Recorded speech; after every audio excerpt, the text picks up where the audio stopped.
Hey mga brods, may gusto nga kunin. Ito pang San Miguel Beermen. Yes, mga dalawang magigiting na players. Si Juan Gomez de Leaño lang naman and Richie Rivero. Alam din naman natin ng SMB, gusto talaga mag-bounce back na ito next season dahil napakaaga ng exit na, napakaaga ng Boracay nila. So unahin muna natin ito pang kay 1GDL. Alam din naman natin na medyo mahirap itong kunin dahil sa Converge Fiber Extras. Pero alam din naman natin dito sa SMB ay kukunin nila once na makarusunada talaga nila.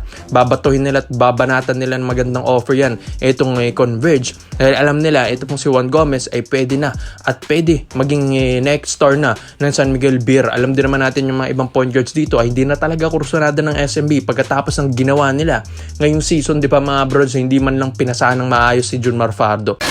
Isang laro,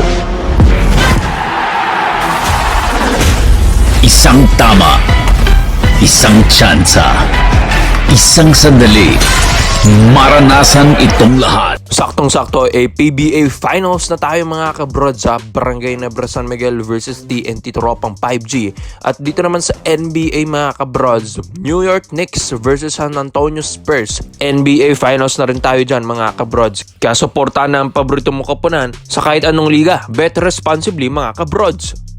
Kaya ito pong si Juan Gomez de Leaño na nag-average lang naman ng 15 points per game, 5 rebounds per game, and 4.6 assists per game dito sa Converge Fiber Extras. Biruin nyo yan ha. One of the best scorer na ito ng Converge. Pero grabe mga kabrods, ang galing pa rin. Kaya nga itong SMB ay gusto nilang kunin. Ito pong si 1GDL. Yes mga kabrods, ang kanilang number 1 point guard ng Converge Fiber Extras. Kaya ang SMB ngayon ay naghahanap ng mga magagaling na trade asset na player nila para nga makuha nila ito pong si Juan Gomez. Dahil alam nila, ito pong Converge ay hindi na rin naman yan pumapayag sa mga under the table na bigayan mga kabrods. Kaya medyo mahirap. Kaya nga ang SMB ay naghahanap sila ng maayos na player na maititrade nila kay 1GDL. Parang mga katumbas na ito, Jericho Cruz plus isang pick mga kabrods, mga ganyan. Kaya ito pong si 1GDL, once kasi makuha naman ito ng SMB, dagdag scoring ito.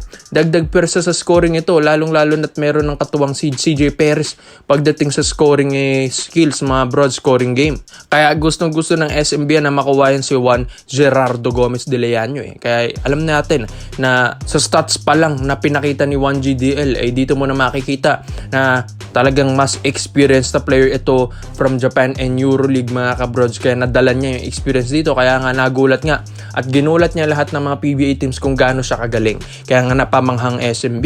Kaya ito, isa pa mga kabrods, di lang naman si 1GDL ang gustong kunin ng SMB. Ito rin, pang malakasan pa, Richie Rivero. Yes mga kabrods, ang one of the best or one of the highest scorer mga kabrods, leading scorer ngayon ng Phoenix Super LPG. Yes mga kabrods, siya na yung pinakamataas na scoring mga kabrods, scorer dito sa Phoenix bukod dun sa import nila na si Jonathan Williams na 20 points per game. Bruin yan si Richie, hindi nagkakalawi sa import nila. 19.5 points per game lang naman si Richie Rivero with 6.8 rebounds per game with 3.2 assists per game. Grabe ba? Mga stats pa lang ni Richie Rivero, alam mo nang napakalaking tulong nito sa SMB. Alam din naman natin ng Phoenix, ito naman, mas kaya ito ng SMB na makuha si Richie Rivero. Bakit? Dahil ito, sa Converge medyo mahirap, medyo lumalakas na kasi yung team na yun, medyo nagsiseryoso na. Itong Phoenix kasi, hindi pa masyado mga broads, kaya pwede mabigyan man under the table yan. Itong si Richie kasi, kayang-kayang nang makuha yan ng SMB.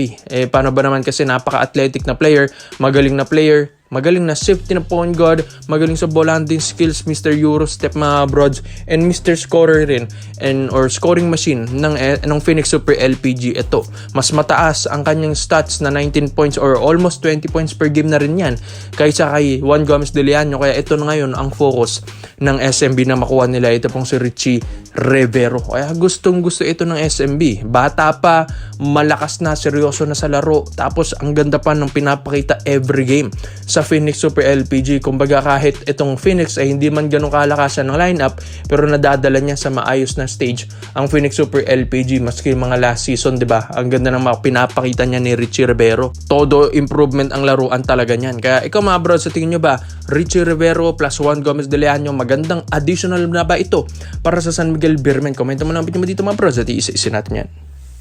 Hey mga brods, eto na nga, umabot na tayo ng Game 7, do or die game ng Barangay Nebras San Miguel versus TNT Tropang Giga. Yes mga brods, sino bang mag-aakala na aabot ng Game 7? Dahil samantala nung Game 6, mga kabrods, last game dun sa Big Dome na umattend ba naman 22,000 fans mga kabrods, at yun, pinaiyak lang naman yan neto po ni Chris McCullough mga kabrods na gumawa ng 53 puntos mga kabrods. Ang dami niyang pinadismaya kahit nga nawala ito pong si Brandon Ganuelas Rosser and Calvin Oftana, nagawa parang na-ipush ng TNT Tropang Giga. Ito pong do or die game ngayon ngayong araw, ngayong Game 7 mga kabrods, sa Pasay naman sa Mall of Asia Arena. So mga kabrods, ang daming mali sa Ginebra. Paano ba naman kasi back-to-back 50 points ang ginawa na ito ni Justin Brownlee Game 5 and Game 6, pero wala masyadong help sa mga locals. Nung Game 6 nga, 52 points na yan si Justin Brownlee, tapos ang sumunod na mataas na score na sa kanila na local, 9 points lang kay Jet Roy Rosario. So wala nang naka-double digit doon mga kabrods. Tapos nasa na yung best scorer or BPC award or best player of the conference na si RJ Abarrientos na naka 6 points lang mga kabrods. Napakaalat. Tapos si Scottie Thompson, ang dating MVP ng PBA, na 3 points lang. So napakababa ng mga help ng locals ng Barangay Nebras San Miguel. Samantala naman dito sa TNT, may tulong rin kahit naka 53 points. Ito pong si Chris McCullough, dahil nakaka-double digit yan, sina Jordan Heading, RR Pugoy, at Ray ng Batak. Buti nga, ito pong si Calvin Oftana na force pa ng TNT sa Game 7 dahil makakabalik na ito, or questionable pa kahit papano mga brods ngayong Game 7. Pero syempre, kayang-kaya yan paglaruin mamaya ng TNT dahil kailangan na ito. Tapos si Brandon Ganuelas Rosser pa.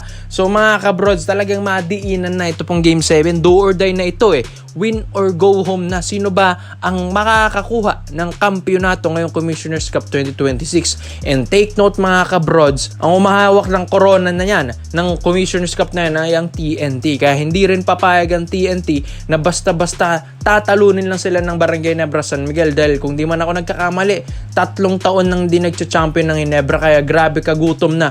Ito pong si Justin Brownlee, talagang pinipilit na niya mga brods. Pero kung wala talaga silang help sa mga locals na ito mga kabrods, TNT ang mananalo dyan mga kabrods. Kung malilimitahan ng TNT sina Chris McCullough, Jordan Heading, RR Pugoy, and Galvin Oftana mga kabrods, ay may chance talaga sila. At ganoon din naman sa TNT Tropang Giga, kung malilimitahan din naman nila ito pong BPC na si RJ Abarrientos, Scottie Thompson, and Stephen Holt mga kabrods, ay may chance rin ang TNT na manalo mga kabrods. So talagang magandang laban mamaya sa MOA Arena, 7:30 PM yan mga kabrods. Kaya ito, suportahan mo ng manok mo dahil ito talaga yung dalawang kupunan na palagi naglalaban at nagkikita sa championship round. So mga kabrods, talagang match lang ang laro. Di naman talaga aabot ng Game 7 yan kung di match talaga. Ito pong dalawang kupunan na ito Chris McCullough, mga kabrods, talagang ginulat ang mga TNT fans. At maganda doon, last game nila na siya yung nag-best player, ibinigay niya yung panalo na yun doon sa dalawang players ng Ateneo na si Butterbonia and Divine. At doon, tumaas ang respeto nila kay Chris McCullough. Kaya magandang laban mamaya mga brods. Lalong-lalo na yan si JB, si Justin Brownlee. Ilang taon na rin niyang hindi napapa-champion ng Ginebra.